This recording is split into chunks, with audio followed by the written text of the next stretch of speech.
Es un mes importante es un mes para que nosotros los cristianos, ¿por qué no?, testifiquemos al mundo el verdadero significado de la cruz de Cristo. Bueno, les invito, ya sin más preámbulos, a que vayamos a la palabra de Dios. Les invito a que vayamos a la Primera de Corintios, al capítulo 1, los versículos que van del 18 al 24. Palabras precisamente del apóstol Pablo a la iglesia de los Corintios, pero extensibles a todos nosotros y a todas las iglesias. Primera de Corintios 1, 18 al 24. Comparte la Biblia con la persona que tienes a tu lado.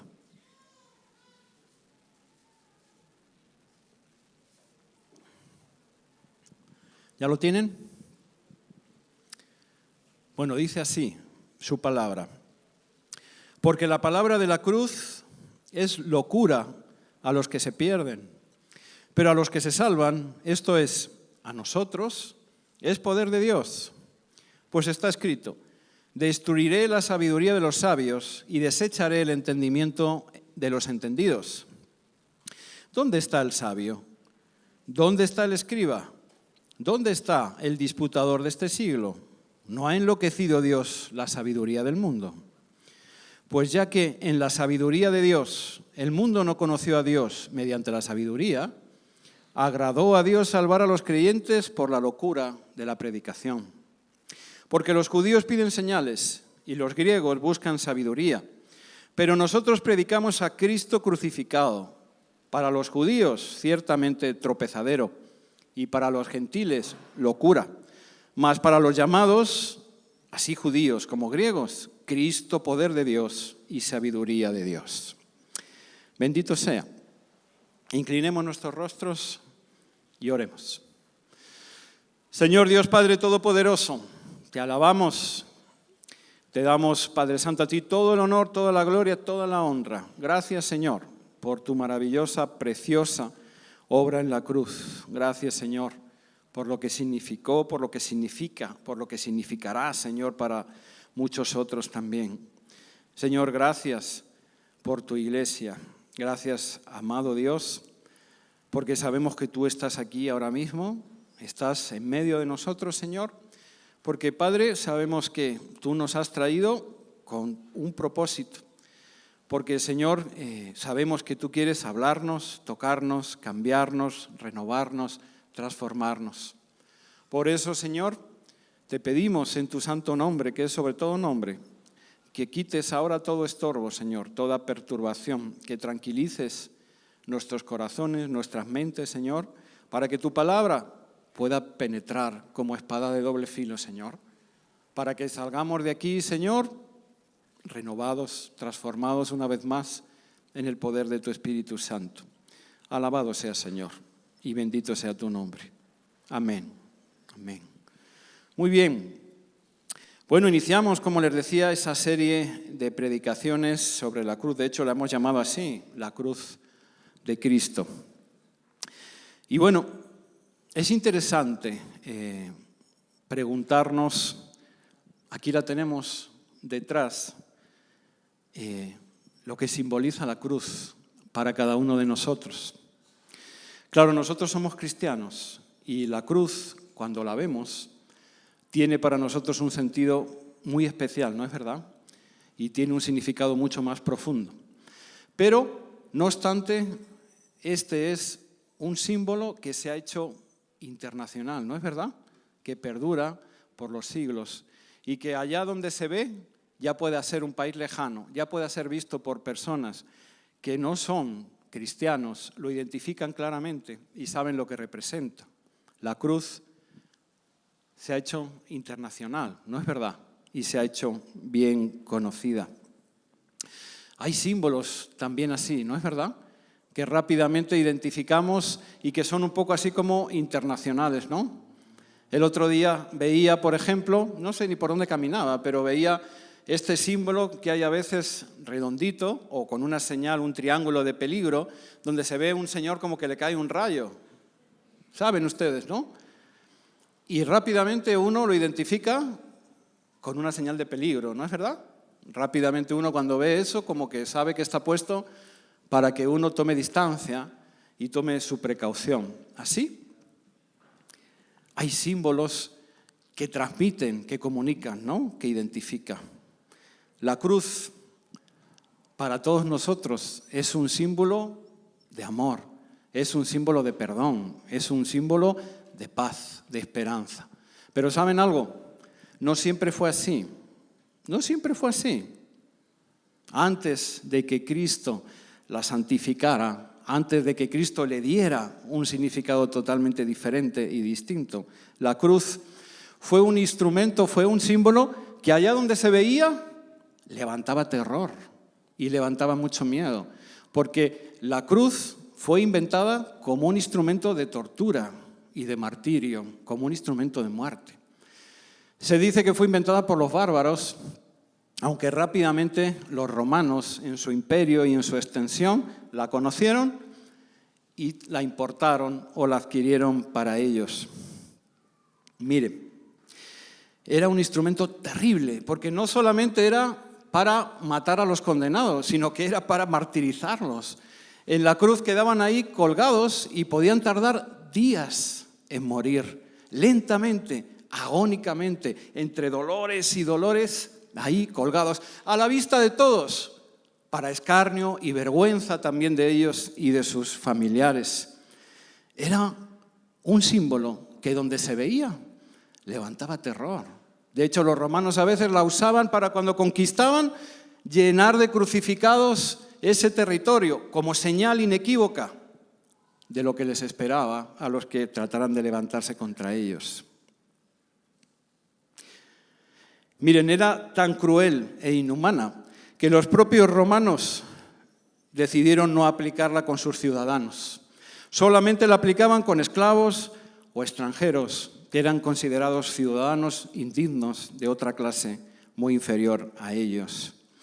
Tan solo en casos de altísima traición de algún romano lo crucificaban. Era tan cruel que incluso entre esos mismos esclavos y ciudadanos de segundo orden, solamente los de peor calaña, los acusados de rebelión o de robo, eran los que terminaban ahí. Era horrible, lo más degradante, pero también lo más fuerte, lo más dañino que se le podía hacer a alguien.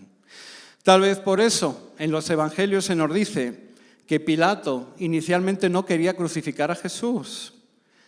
Incluso intentó que bastara solamente con flagelarlo, porque nos dice el Evangelio, no veía ningún delito en él.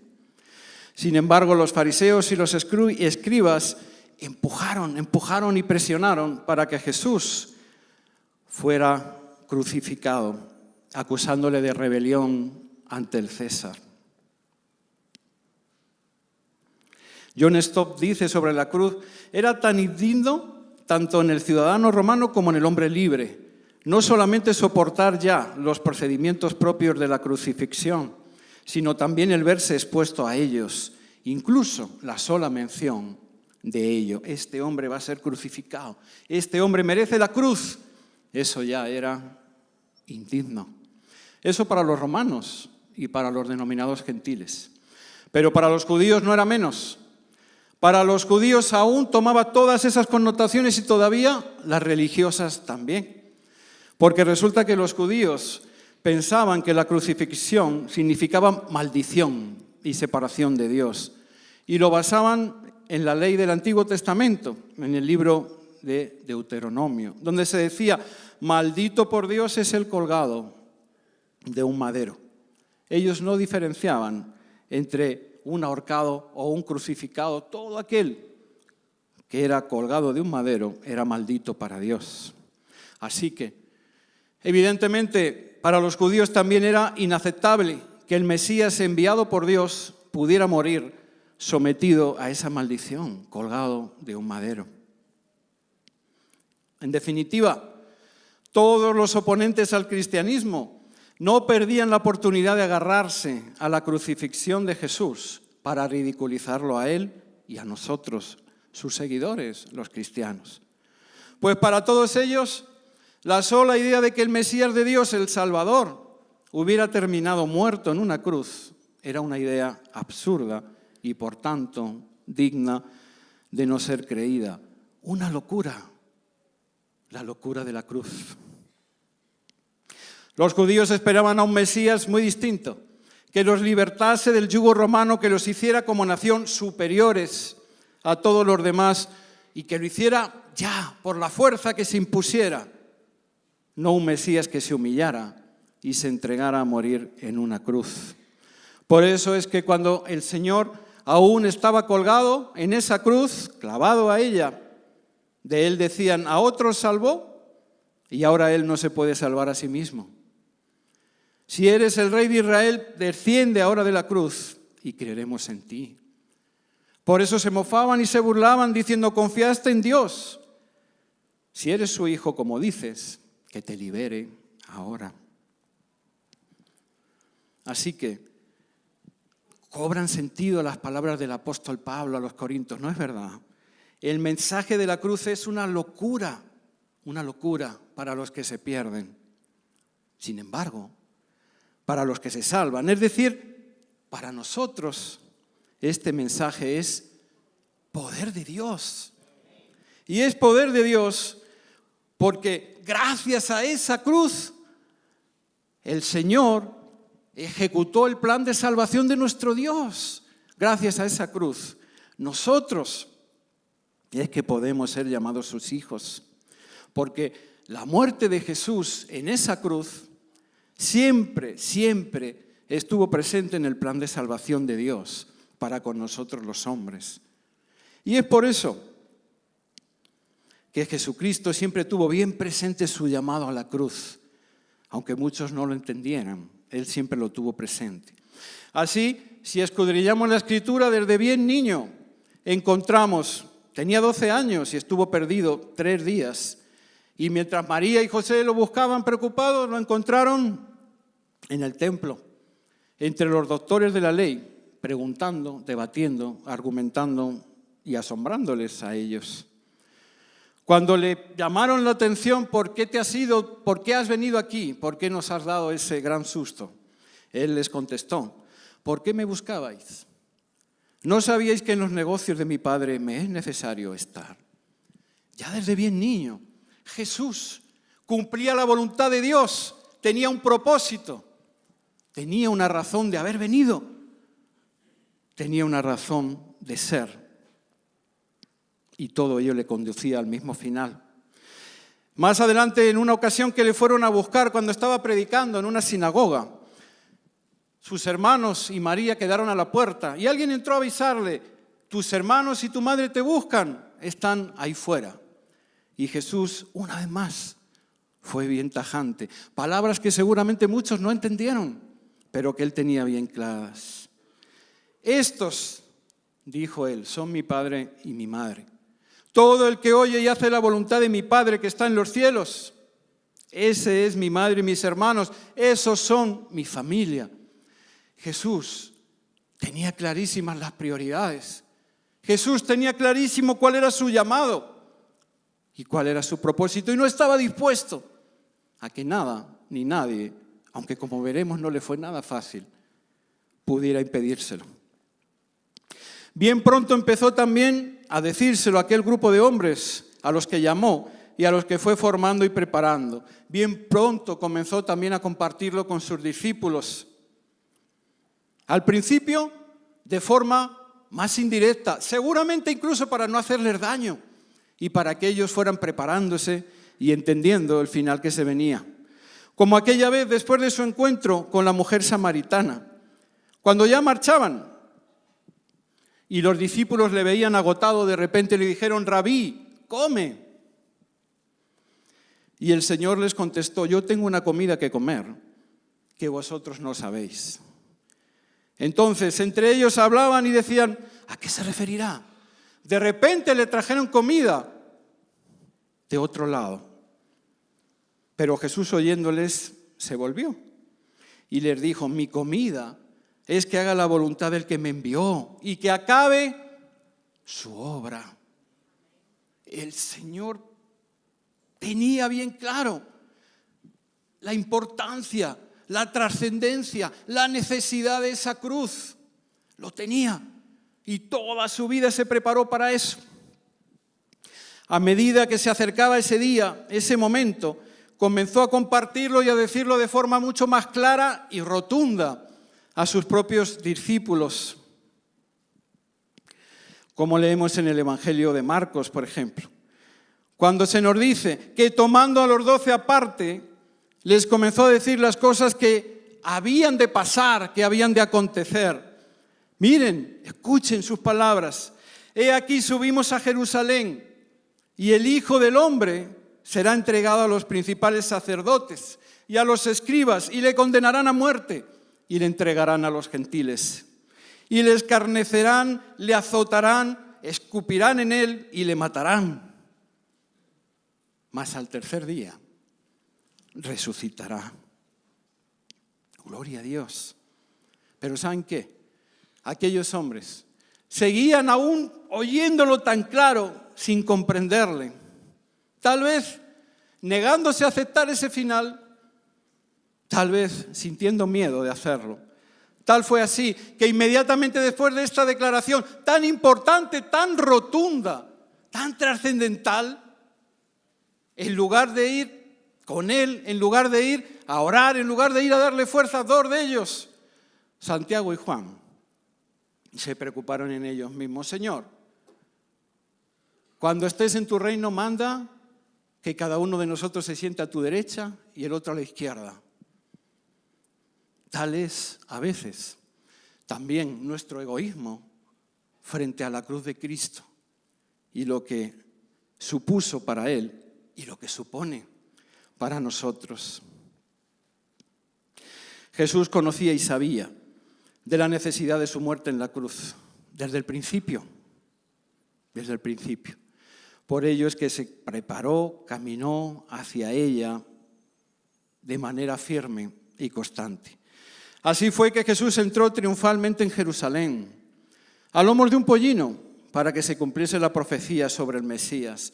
No temas, hija de Sión, he aquí tu rey viene, montado sobre un pollino de asna. Él entró entre los vítores y la aclamación del pueblo, agitando ramas de palmera. Dice la palabra, tomaron ramas de palmera y salieron a recibirle y clamaban, ¡Hosana! Bendito el que viene en el nombre del Señor, el Rey de Israel. Domingo que viene, según la tradición cristiana, celebraremos precisamente el Domingo de Ramos. Nada hacía presagiar a sus seguidores que Jesús, tras aquel gran recibimiento, tras aquella acogida tan afectuosa, terminaría arrestado, martirizado y muerto en una cruz, crucificado. Sin embargo, Jesús lo sabía perfectamente y continuaba con su camino voluntario hacia esa cruz.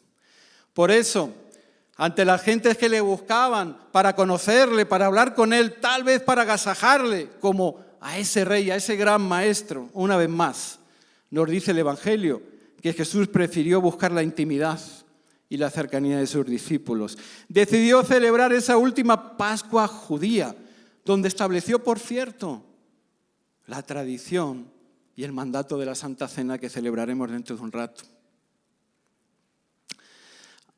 A la solicitud de aquellas personas de estar con él, de reunirse, de agasajarle, de honrarle, él respondió de esa manera. Y su respuesta revela una vez más su gran propósito, su sagrado y trascendental llamado y la voluntad férrea que tenía de cumplirlo. Dice Juan 12, que se reunió con sus discípulos y les dijo, de cierto os digo, que si el grano de trigo no cae en la tierra y muere, queda solo. Pero si muere, lleva mucho fruto. Era necesario. Él escapaba incluso de la honra de los hombres porque era necesario que Jesús muriera para que esos mismos hombres y para que todos nosotros pudiéramos vivir. Y Jesús continuó dando ese mensaje trascendental. El que ama su vida, la perderá. Y el que aborrece su vida en este mundo, para vida eterna, la guardará. Si alguno me sirve, sígame. Y donde yo estuviere, allí también estará mi servidor. Si alguno me sirviere, mi Padre le honrará. Y en este momento viene todavía una declaración más rotunda, que pone de forma más clara, evidente y rotunda, si cabe, ese llamado que tuvo siempre presente Jesús y su importancia. Pues Él les dice, ahora está turbada mi alma. Jesús sabía positivamente el dolor y el sufrimiento que le esperaba y sabía también todo lo que había en juego. Ahora está turbada mi alma. ¿Y qué diré? Padre, sálvame de esta hora. Miren la palabra del Señor. Mas para esto he llegado hasta aquí. Gloria a Dios. Porque el Señor estaba frente a la cruz y a todo lo que le esperaba, y el Señor estaba firme por amor a nosotros. Miren, ninguno comprendía ni entendía esa importancia de su muerte en la cruz, todo lo que estaba en juego. Pero Jesús sí que era muy consciente. Y Él añadió, ahora es el juicio de este mundo. Ahora el príncipe de este mundo será echado fuera. Y yo, si fuere levantado de la tierra, a todos atraeré a mí mismo. Y dice el Evangelio, decía esto dando a entender de qué muerte iba a morir. Su muerte en nuestro lugar, su resurrección para derrotar el poder del pecado y el dominio de Satanás sobre nuestras vidas. ¿Cómo no hemos de celebrar la cruz de Cristo? Miren, era tan importante su muerte en la cruz, su sacrificio por nosotros y su resurrección, que nadie lo entendía y nadie lo comprendía. Había, sin embargo, uno que sí sabía de la importancia y que trató de obstaculizar todo lo que pudo ese camino del Señor hacia la cruz. Y ese no era otro que Satanás. Él sí era consciente de lo que había en juego, de la importancia y la centralidad de la cruz en la obra del Señor. Así que intentó múltiples veces desviarle de esa cruz. Como cuando empezó su ministerio, ¿recuerdan? Jesús fue llevado al desierto por el Espíritu y allí ayunó y oró por 40 días y se le apareció Satanás para tentarlo. Y en una de sus tentaciones le dijo, le llevó a un monte muy alto, le mostró todos los reinos del mundo y la gloria de ellos. Y le dijo, todo esto te daré si postrado me adorares. Satanás intentó tentar a Jesús con la gloria del mundo, pero sin pasar por la cruz. Pero una vez más el Señor lo tenía bien claro y estaba bien firme. Satanás, vete de aquí, porque escrito está, al Señor tu Dios adorarás y a Él solo servirás. Satanás usó aún a sus discípulos, a sus amigos, a los más cercanos, como aquella vez en que Pedro, el mismo Pedro que había tenido el discernimiento del Espíritu, cuando el Señor preguntó, ¿y quién dicen por ahí que soy yo? ¿Recuerdan? Unos decían Elías, otros, y Pedro dijo, tú eres el Mesías, el Cristo, el Hijo del Dios viviente. Y Jesús se llenó de alegría y le dijo, bienaventurado eres Pedro, porque no te lo reveló ninguna persona física, sino mi Padre que está en los cielos. Ese mismo Pedro, cuando Jesús les confesó cómo había de morir y lo que le esperaba, fue el que le llevó aparte a Jesús y le dijo, Señor, ten compasión de ti, en ninguna manera esto te acontezca. Pocos entendieron de repente la respuesta de Jesús, que fue tan contundente y tan firme, tan dura de repente con Pedro. Quítate de delante de mí, Satanás. Me eres tropiezo, porque no pones la mira en las cosas de Dios, sino en las de los hombres. La cruz parecía locura, aún para ellos. Encontramos otro momento que denota que no le fue sencillo a Jesús cumplir con la voluntad de Dios en el Getsemaní. ¿Recuerdan? Ya estaba bien próximo ese momento donde iba a empezar su tremendo calvario. Y seguramente en su forma humana Jesús sintió y experimentó el tremendo peso que significaba la cruz para él. Porque su cruz, además de la tremenda prueba que significaba para cada reo que había muerto en ella, la agonía, el dolor, el sacrificio, la tortura, para Jesús también implicaba cargar con el pecado de toda la humanidad. De toda la humanidad, los pecados pasados, presentes y futuros, de todos y cada uno de nosotros. ¡Qué barbaridad! Así que ahí en el Getsemaní, poco antes de que vinieran a arrestarlo, sintió ese tremendo peso, esa gran responsabilidad de que todo el plan de salvación de Dios dependiese de él. Y se puso a orar y pidió a los suyos, a sus allegados: orad conmigo, velad conmigo. ¿Pero qué pasó? Pues que una vez más le dejaron solo y sus discípulos se durmieron, como nosotros a veces nos dormimos también, ante el significado, el valor de la cruz de Cristo. Una vez más quedó de manifiesto que todo dependía única y exclusivamente de Él. Se nos dice en la palabra que Jesús sintió tal agonía, estaba tan angustiado, que llegó a sudar gotas de sangre, dice la palabra. Y en medio de ese gran sufrimiento elevó una plegaria a Dios: Padre, todas las cosas son posibles para ti. Si quieres, pasa de mí esta copa. Libérame de este trago tan amargo. Si es posible hacer esto de otra manera, hagámoslo. Pero ¿saben qué? Rápidamente, bendito sea nuestro Señor, añadió: mas no se haga mi voluntad, sino la tuya. Que se haga como tú quieres. A mí esto me eriza la piel. Gloria a Dios, a nuestro Señor. Y rápidamente se dispuso a comenzar su calvario. Para eso se había preparado toda su vida. Les dijo a sus discípulos: he aquí ha llegado la hora, y el Hijo del Hombre es entregado en manos de pecadores. Levantaos, vamos. Ved, ya se acerca el que me entrega. Aún así, aún ahí, todavía había una gran incomprensión sobre la necesidad de la cruz de Jesús. Casi nadie entendía esa necesidad, esa importancia de la cruz en la obra de Dios a través de Cristo.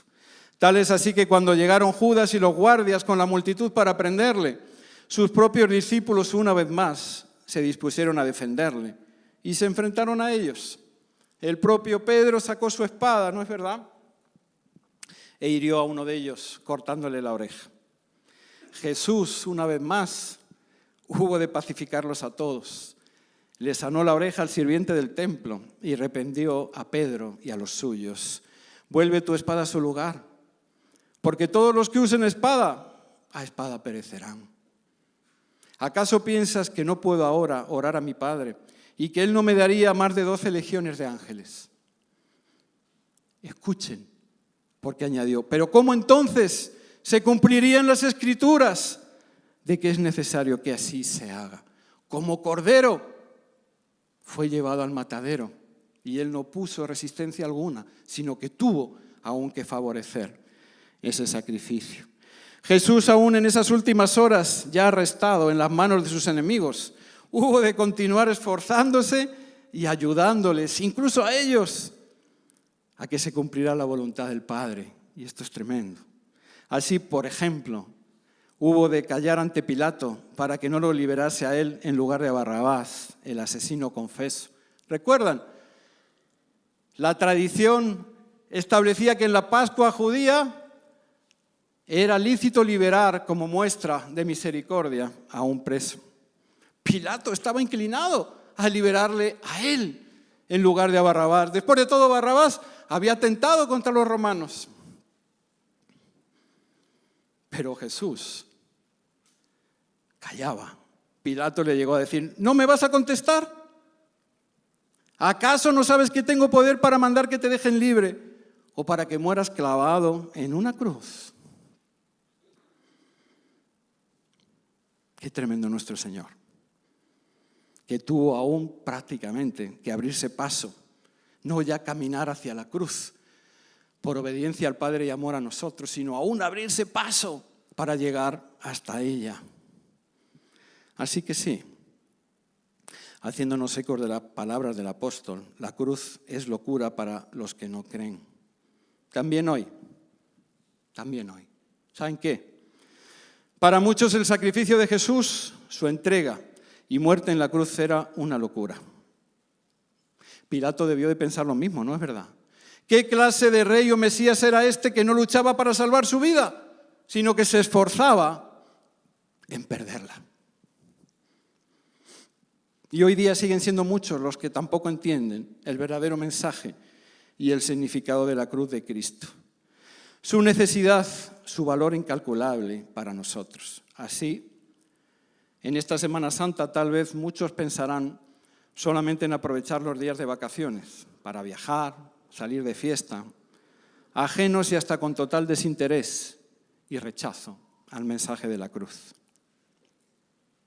Otros tal vez se dispongan a participar en rituales religiosos, ceremonias, tradiciones anuales que les llevan a salir en procesión detrás de imágenes, de Cristos, de santos, que les hacen sentir que sacrifican y dedican unas horas a la cruz, haciéndose partícipes, al menos en un poquito, del grande martirio y sacrificio de nuestro Señor, para luego volver inmediatamente a sus vidas cotidianas, alejadas de Él. Pero serán pocos, bastante menos, los que respondan al llamado de Jesucristo a sentir, experimentar y vivir la cruz de Cristo a diario. Porque el Señor dejó dicho: si alguno quiere venir en pos de mí, niéguese como lo hizo Él, niéguese a sí mismo, tome su cruz como lo hizo Él y sígame. Si alguno quiere venir en pos de mí, niéguese a sí mismo, tome su cruz y sígame. Porque la cruz implica morir a uno mismo para vivir en Cristo. Porque la cruz significa amar a Dios sobre todas las cosas y al prójimo como a uno mismo. Tenemos un testimonio bien reciente y bien cercano. Un ejemplo. En la vida de nuestro hermano David Almeida, ya muchos le conocen, recientemente fallecido en esta semana, tras una larga enfermedad, un cáncer. El hermano David aceptó al Señor cuando fue diagnosticado de ese cáncer. Lo aceptó y se agarró a Él y puso sus esperanzas, su amor en Él. La enfermedad, sin embargo, avanzó. Y a pesar de que él luchó con todo lo que pudo, avanzó y se lo terminó comiendo. Pero ¿saben algo? Hasta el último día, hasta el último aliento, David fue un cristiano que testificó sobre el amor de Cristo. Aun cuando fueron a buscarle el equipo médico de cuidados paliativos, cuando le ofrecieron al psicólogo del hospital, él, con la poca fuerza que tenía, le dijo: no necesito psicólogo, yo soy cristiano y tengo a mis pastores y tengo a la iglesia y tengo la palabra de Dios. David fue un hombre que en sus últimos días preparó hasta su propio funeral, se dedicó a ordenar sus cosas, se dedicó a ponerse en paz, primero con Dios, luego a poner en orden sus cosas y también a ponerse en paz con algunas personas que sintió a las que tenía que pedir perdón. David, aun cuando íbamos a visitarle y ya tenía un brazo paralizado y su aspecto era terrible, David nos animaba y se reía y bromeaba él mismo sobre su funeral y sobre su partida de este mundo. ¿Saben qué? Su forma de aceptar y asimilar su enfermedad, de combatirla con gozo, con humor, con esperanza y dando ánimo a su familia, testificando del amor y del poder de Cristo a todos. Sin duda, debió de parecer locura y demencia para los no creyentes. ¿Quién es este hombre? ¿Qué le pasa? Está loco. Se muere y mira cómo está. Y mira lo que hace y lo que dice. Aún tiene tiempo de animar a otros. Locura, demencia. Pero ¿saben qué? Fue poder de Dios para todos nosotros, los que creemos. Gloria a Dios. Porque esa es su obra en nosotros. Eso es lo que significa la cruz. David sí que lo entendió. E hizo suyas las palabras de Jesús. Aprendió a tomar su cruz, a cargarla y a ir con ella. Siguiendo a Cristo. Hasta encontrarse con Él. Gloria a Dios.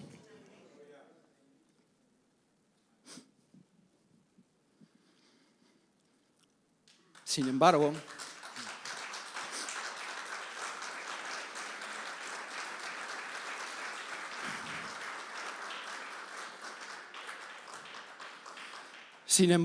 con esto voy terminando, con las palabras también del apóstol hacia el final. Nos dice el apóstol que judíos y gentiles pedían señales. Los judíos piden señales, los griegos buscan sabiduría. Pero nosotros, dice el apóstol, predicamos a Cristo crucificado. Para los judíos ciertamente tropezadero y para los gentiles locura. Mas para los llamados, nosotros, así judíos como griegos, Cristo, poder de Dios y sabiduría de Dios. Hermano, hermana, querido amigo, hoy día nosotros también le seguimos a veces pidiendo señales y demandándole respuestas favorables a nuestros deseos para poder comprometernos más con Él. Sí, Señor, pero si tan solo me respondieras a esto. Sí, Señor, pero si tan solo me sanaras. Sí, Señor, pero si tan solo me libraras de esta prueba tan terrible. Sin embargo, Jesús les contestó a los judíos y a los griegos que pedían aún más señales de las que ya había hecho. La generación mala y adúltera demanda señal, pero señal no le será dada, sino la señal del profeta Jonás. Porque estuvo Jonás en el vientre del gran pez 3 días y 3 noches. Así estará el Hijo del Hombre en el corazón de la tierra, 3 días y 3 noches. La resurrección de Cristo, su obra en la cruz, es la más grande señal para todos y cada uno de nosotros. Cristo vive. Cristo sigue hoy día trabajando en nosotros. Aquel que inició la buena obra la va a continuar hasta perfeccionarla en el día de su regreso y de su venida. La pondrá a final. Cristo es el que consiguió cambiar ese instrumento de maldición, de terror que hacía temblar a las personas en un instrumento de amor, de salvación, de consuelo. Cristo es el que es capaz de cambiar nuestro lamento en baile. Cristo es el que es capaz de renovarnos, de transformarnos. Cristo es el que es capaz de que nuestros Goliat parezcan hormigas delante de nosotros. Él anhela hacer esa obra en ti y en mí y en cada uno de nosotros. Él anhela aún llevarnos esperanza, gozo, alegría, consuelo en medio de las tormentas peores y más horribles que podamos pensar. Pero para ello es necesario que cada uno de nosotros tome su cruz, se niegue a sí mismo y se disponga a seguirle. Hermano, hermana, que esta Semana Santa, ese mensaje del Señor, cale en tu vida y en la mía y lo pongamos por obra. Inclina tu rostro. Gloria a Dios.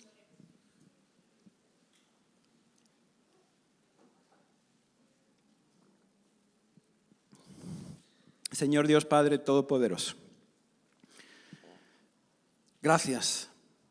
¿Qué podemos decir, Señor?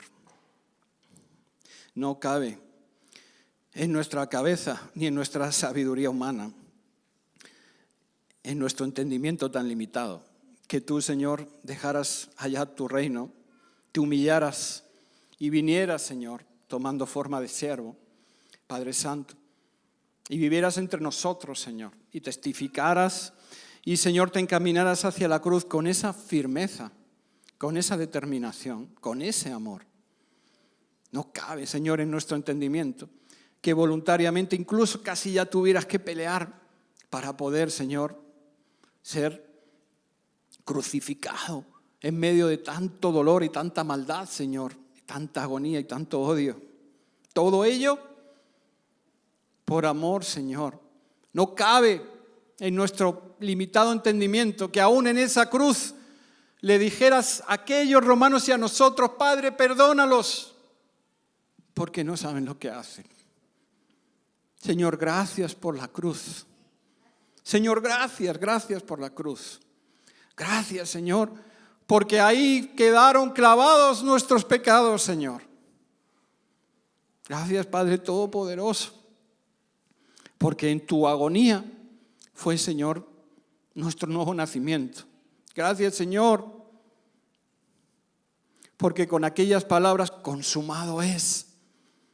Padre Todopoderoso, Señor, tú cumplías el plan de salvación para todos y cada uno de nosotros. Señor, ¿cómo no amarte? Señor, ¿cómo no honrarte? ¿Cómo no adorarte y cantarte, Señor, y estar contigo? ¿Quién sino tú podría hacer una obra así por cada uno de nosotros, Señor? Gracias, Padre Todopoderoso. Señor, ayúdanos de alguna manera a dignificar, aunque solamente sea un poquito, Señor, esa cruz. Ayúdanos, Señor, cada día a honrarte, a obedecerte, a seguirte mejor. Ayúdanos, Señor, cada día a morir a nosotros mismos para nacer a ti, a Cristo.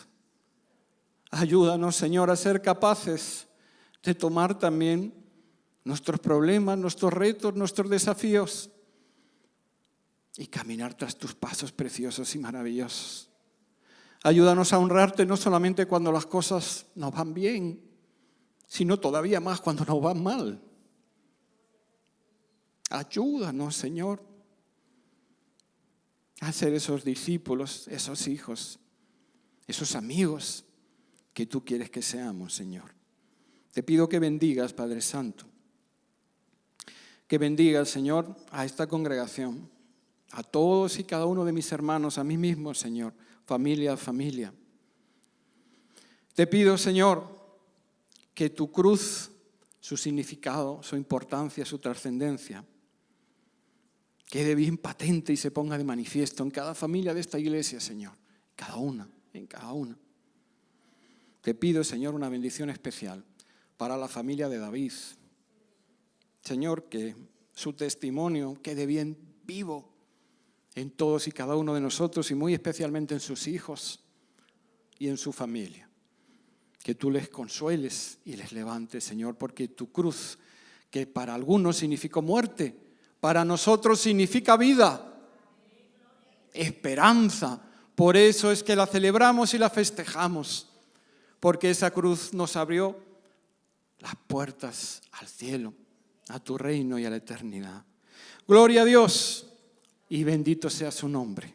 Amén, Señor. Amén.